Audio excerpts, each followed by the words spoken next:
Eyewitness News, a presentation of Newscenter 39.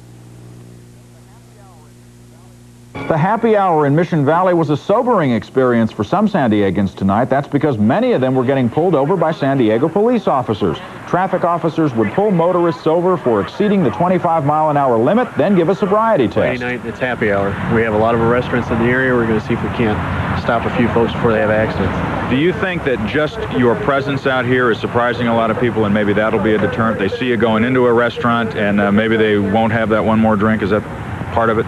Possibly so. We've got an awful lot of people that have made comments about it and have stopped us along the street already asking us why there's so many of us here. Officers had positioned themselves in front of the now vacant Gulliver's restaurant and were stopping a lot of cars. Most were let go with a warning to slow down. But although it was early in the evening, several drivers were arrested for driving while intoxicated. The officers say they were sent to the valley because a lot of accidents in that area are caused by drinking drivers. Laura? Authorities in Chula Vista are continuing the search for a bar owner who apparently shot one man to death and wounded two others. As we reported last night at 11, the shootings took place at a South Chula Vista bar. Jesus Polito, owner of the Sonola bar, escaped from the bar following the shooting. 28-year-old Jorge Delgado of San Diego was killed in the incident. Two other men are recovering from chest wounds and are listed in fair condition. All three victims are Cuban refugees. Sheriff's deputies say the shooting was the result of an argument among tavern patrons. More fighting today in Nicaragua. Planes flew low over the port city of Corinto, firing rockets at a Soviet ship, but missing their target. That's the second rebel air raid in as many days. Witnesses say the planes flew from the direction of Honduras, but that country is denying any involvement in the raids. The Nicaraguan ambassador to Mexico is claiming the air raids were the work of the American government. In his only San Diego television interview today in Tijuana, Mauricio Cuadro Schutz claimed the planes were made in the U.S. and the pilots trained by the CIA. The Soviets went on another verbal attack today in the Korean jet incident. The Soviets did something they rarely do, called a news conference, actually letting reporters question their military leaders. In the session, the Russians maintained the downing of the jet was not an accident, that they did it deliberately because the 747 was spying for the Americans, and they blamed the deaths of the 269 passengers on the U.S. and Japan. The U.S. government tonight appears exasperated at the continuing Soviet rhetoric.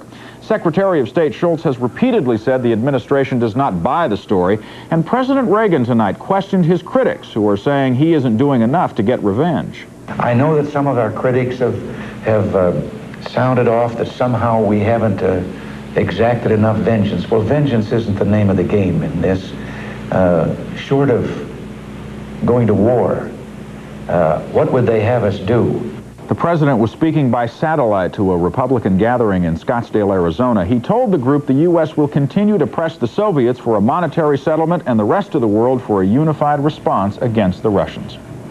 Airline passengers who like to light up while flying the friendly skies may soon have to do without. The Civil Aeronautics Board wants to ban all cigarette smoking on short flights. John Marshall has the story.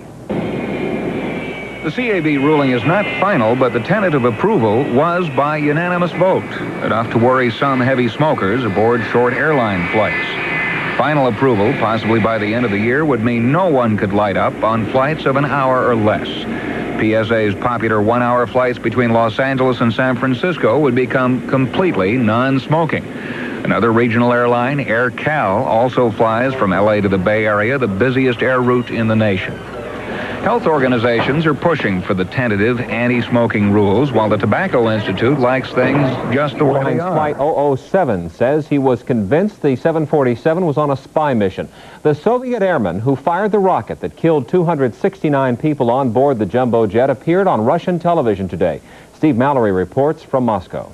Television news showed scenes from an airplane cockpit over the Kamchatka Peninsula. The radar screen clearly shows where land and sea are located, the commentator said. Therefore, it's difficult for the Korean airliner pilot not to know where he was. A Soviet reporter interviewed the first pilot who intercepted the airliner. The intruding plane did not have any lights on, he said.